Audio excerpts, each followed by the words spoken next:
ఏ విధంగా కించపరుస్తూ మాట్లాడటం జరిగిందో, ఢిల్లీలో జరిగిన విషయాన్ని ఇక్కడ ఉన్నటువంటి ప్రజలకు కూడా తెలియాల్సిన అవసరం ఉంది.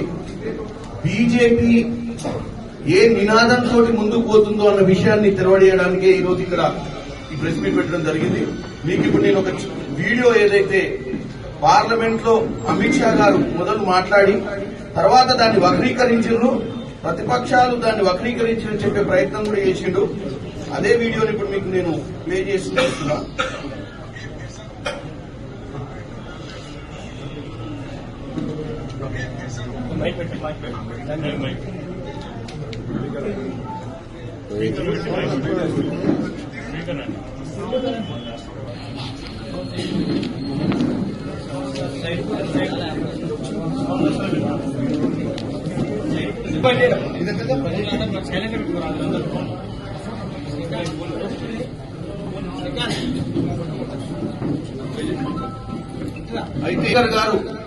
అంబేద్కర్ గారు ఏదైతే మన రాజ్యాంగం రాసి 75 సంవత్సరాల రాజ్యాంగ దినోత్సవాన్ని ఈ వింటర్ సెషన్ లో సెంట్రల్ హాల్లో చేసుకోవడం జరిగింది. ఏదైతే కాంగ్రెస్ నాయకులు గతంలోనే పార్లమెంట్ ఎన్నికల ముందు చెప్పినాం, వీళ్ళకు 400 సీట్లు కనుక వస్తే బీజేపీ రాజ్యాంగాన్ని మార్చే ప్రయత్నం చేస్తుంది అన్న విషయం ఈరోజు వాస్తవంగా కనపడుతుంది. ఆ వీడియోలో ఏం చెప్పారంటే అంబేద్కర్ అంబేద్కర్ అంబేద్కర్ అని ఎన్నిసార్లు ఉచ్చరిస్తారా? అంబేద్కర్ పదాన్ని ఉచ్చరించే బదులు ఏ దేవుని పదమన్నా ఉచ్చరిస్తే మీకు పుణ్యం దక్కుతుంది కదా అని చెప్పి ఒక బాధ్యత గల హోంశాఖ మంత్రి రాజ్యసభ వేదికగా చెప్పడం అనేది ఈ రోజు మనందరికీ ఈ సోషలిస్టిక్ సెక్యులర్ భారతదేశాన్ని సురక్షితంగా ఉండడానికి ఇచ్చినటువంటి రాజ్యాంగ ప్రదార్థాన్ని తప్పు పట్టినటువంటి పరిస్థితి ఉంది. మేమందరం కూడా రాహుల్ గాంధీ గారు, ప్రియాంక గాంధీ గారు, మేమందరం కూడా పార్లమెంట్ లో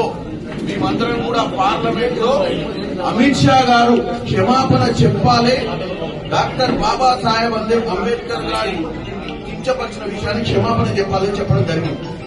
ఈ పార్లమెంట్ సెషన్ మొత్తం కూడా ఎక్కడ కూడా ప్రతిపక్షాలను తప్పుపట్టే విధంగానే నడిపింది తప్ప 2 నిమిషాలు అదాని గురించి చర్చ చేయమన్నాం, 2 నిమిషాల మణిపూర్ గురించి చర్చ చేయమన్నాం, 2 నిమిషాలు సంబల్లో జరుగుతున్నటువంటి ఈ మైనార్టీలపై జరుగుతున్నటువంటి ఏదైతే దుశ్చర్యల మీద చర్చ చేయమంటే చర్చ చేయకుండా రోజు హౌస్ అడ్జెంట్ చేసి వాళ్ళకు హౌస్ అడ్జెంట్ చేయాలనే ఉంది.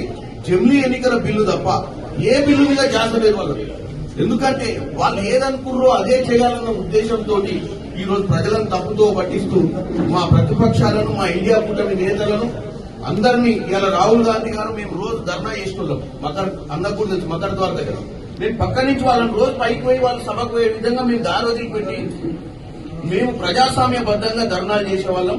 హౌస్ నడిపే విధంగా మేము లోపల పోయి హౌస్ లో కామ్గున్నా కానీ అడ్జస్ట్ చేస్తున్నాం. నిన్న వాళ్ళు ధర్నా మొదటిసారి చేసింది. ఎందుకు చేసింది తెలుసా ధర్నా? ఎప్పుడైతే నోరు దారినా అని చెప్పి అంటుండో అమిత్ షా, దాన్ని తప్పులో పట్టినకే అక్కడ వాళ్ళ వల్లనే ధర్నా చేయించింది మా మీద.